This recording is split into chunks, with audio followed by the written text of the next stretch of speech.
Hi, I'm Meredith Bolter. And I'm Josh Bazarzik. Welcome to the second episode of Tiger TV News 2007. We have a lot in store for you guys today. Isn't that true, Meredith? It is true, Josh. This week, Tiger TV News is covering many interesting topics and upcoming activities for DHS. Oh, Josh, was that your stomach? Yeah, I've been really hungry lately. Well, didn't you eat lunch? No, I'm not a big fan of school lunches anymore.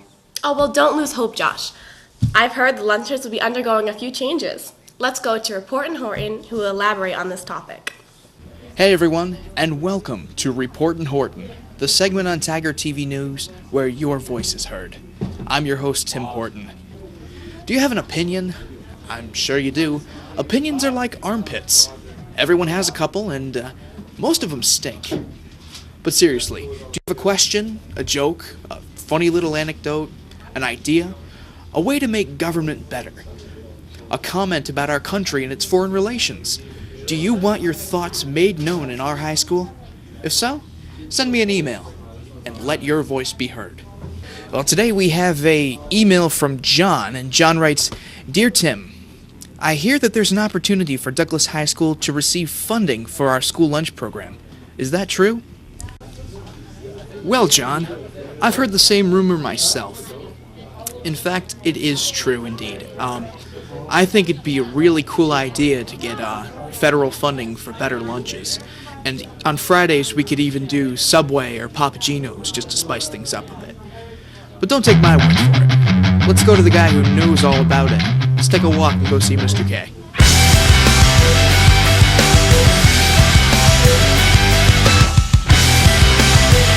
Hi, I'm here with Mr. K and Mrs. Braga. And Mr. K, I just received an email from John, and John is wondering if we have the opportunity to improve our school lunches. Now, I hear that if we buy certain things on the lunch menu, we can get some money back from the state. Is that true? That is absolutely 100% correct, Tim. First of all, I just want to tell you that you're doing a fabulous job along with the Tiger TV News crew, and I appreciate all that you do for Douglas High School. But what Tim is talking about here is reimbursable lunches. Right now, 77% of the lunches that are purchased are not reimbursable. Therefore, we're missing out on a whole ton of money that could come to us free from the state, okay? And what I mean by that is for each meal that you purchase, we get about 28 cents from the State Department for every regular meal. And right now, 77% of those lunches are not reimbursable. The bottom line here is we want to bring more revenue into the cafeteria so that we can increase the quality of the food at Douglas High School. Do you know, Mrs. Braga, some of the things that we could get in the future if we do this? Yeah, we could add Domino's Pizza to the menu. We could add fresh fruit bars. We could do make your own grinder bar. You know, it's all different things that we could add. Well, that sounds like something we should strive for. Don't you think so? Oh, absolutely, Tim. And I just want to reiterate so that people understand what constitutes a reimbursable meal. If I go to the cafeteria and I just buy a cheeseburger, that's it. We don't get any money from the state. If I go to the cafeteria, buy a cheeseburger, pick up an apple and a milk, then we get money from the state. Okay, so it's a no-brainer that when we have these meal combos and the students purchase that, the revenue in the cafeteria is going to go up, and it's going to allow us to increase our offerings. Thank you very much, Mr. K and Mrs. Braga, for your time. Wow, Meredith. There is hope after all. I told you, Josh. Well, I wonder if there's any more exciting news. Let's find out from Rob, Roger, Mike, and Zach with news around the school. Good morning, you guys here at DHS. Let's dive headfirst into things with our new anchor, Zach Valia. Oh, hey, how you doing there? You know, Spirit Week's next week, and this is the time to participate in all the events that you can. With Monday being Twin Day, Tuesday we have Fictional Character Day, Wednesday we have Caribbean Day, Thursday we have Decade Day, and Friday is Wearing Your Grade's Colors. Freshmen being orange, sophomores being yellow, juniors being green and seniors being red. Oh, 8th grade purple, how could I forget? It will also be a 8th grade play performed on March 2nd entitled Guys and Dolls. And it's $3 in advance and $4 at the door. And it starts at 7. Here it is.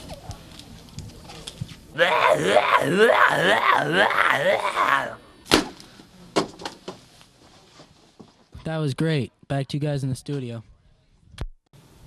Great news gathering, guys. Now let's check in with GSPN for their report on the volleyball debut season.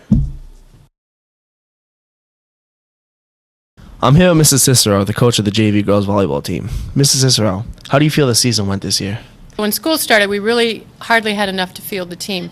But once the word got out and school got underway, we ended up with about 20 girls, I think, overall. So we were able to have 2 teams, as it turned out, and we played JV and those teams that had a freshman team. So we ended up with a record of, I think, 6-4, which was very good for the first year. So we were competitive against JV teams that had been playing for a number of years. We started with the basics and went from there, and we ended up with some great matches and some girls who know how to play volleyball now. I'm hoping that most of them go to a clinic over the summer and increase their skills. We encourage anybody who is thinking about trying out to try out. We need more teams, more girls anyway. We're thinking about the possibility of going to a varsity level. Normally that takes 2 or 3 years, but we did so well this year that we might try varsity. We haven't really decided for sure.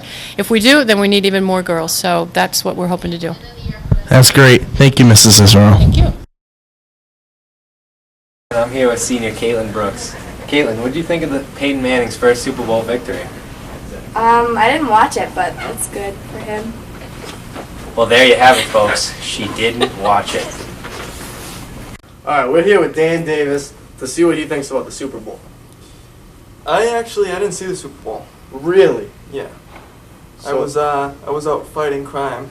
Oh, really? Yeah. That's good. It was interesting. We gotta take a bite out of crime, you know? Yeah. Gotta clean up the streets. Gotta clean up the streets. Back to you in the studio.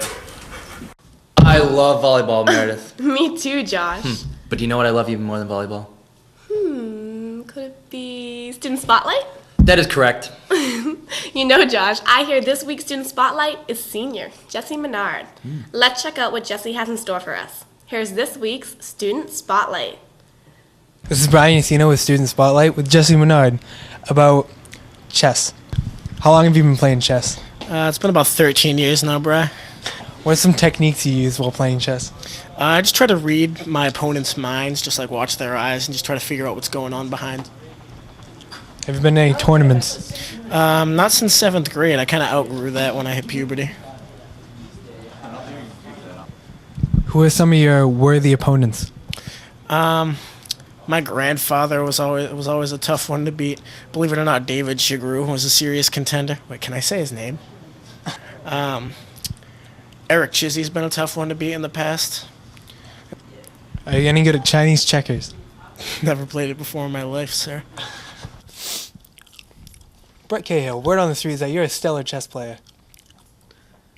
That is actually true. I've been playing for about 7 years, and I've been rarely beaten.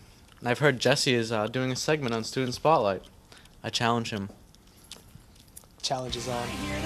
It rings so violently. Can't leave my room. Capri said she left me. I will admit I hate those things I said. Girls always cry, guys will never admit they did.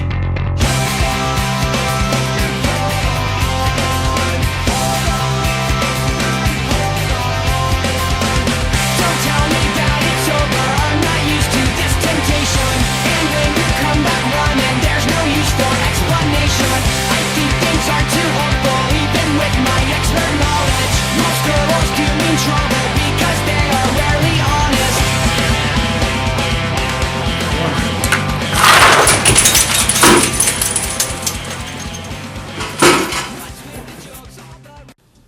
Checkmate. That was intense, Meredith. Hey Josh, do you know what will be even more intense in the near future? The near future, as in like this month? Oh yes. The most looked forward to event during the whole school year. The one seniors will dominate. You must mean Winter Carnival. That brings us to our next Hot Topic segment on Winter Carnival. On this edition of Hot Topics, We're going to be talking to fellow classmates of who is going to win Winter Carnival. The juniors or the seniors? We're here with Jared Cutting to ask me a few questions. Are you excited for Winter Carnival? Oh, of course. It's the best thing of all year. Who do you think's going to win Winter Carnival? Juniors, hands down. Of course, that's a definite. Thank you very much. You're welcome, Eric. What's up, Jordan? Hey. How you doing? Good, how are you? So Winter Carnival's coming up soon, right? Oh, yes, it is. What events are you going to be in? Basketball, soccer, volleyball, whatever it takes to beat you guys. Oh, really? So no quiz bowl for you? Nah, I'm not one for the quiz bowl. Hey, I'm here with Curtis. Curtis, who thinks will win the Winter Carnival? Juniors, baby! Woo! That's right. We're here with Rob. We're going to ask him a question. Rob, are you going to participate in Winter Carnival this year? Probably not. Why not? I don't have school spirit. No school spirit? So, Nate, are you excited for Winter Carnival? Oh yes, I'm very excited for Winter Carnival. What events are you participating in? I'm not really sure yet. I'm probably going to be in the quiz bowl. Probably going to take it all. Maybe the pie eating contest. Something like Nice, nice. So who do you think is going to win this year? Oh, definitely the seniors. You guys put up no chance last. Definitely the seniors. We'll see. We'll see. Who's going to win Winter Carnival, juniors or seniors? Juniors. That's right, the juniors. So, Abby, who do you think's going to win Winter Carnival this year? Seniors. And who do you think will get last? Juniors. Really? Yes. Well, I hope we find something different. Wow, it looks like this year's Winter Carnival is going to be a lot of fun for everyone. It sure looks like it, Josh. You know what I've noticed lately, Meredith? We have a lot of celebrity lookalikes at DHS. You know, you may be right, Josh. Let's find out as we go to Cats in Action. On this episode of CIA, we decided to remake one of our most famous bits from the past. Behind every corner at Douglas High School, there's someone who looks like someone or something that they're not. Here are a few lookalikes we found in our school.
See, I told you so, Meredith.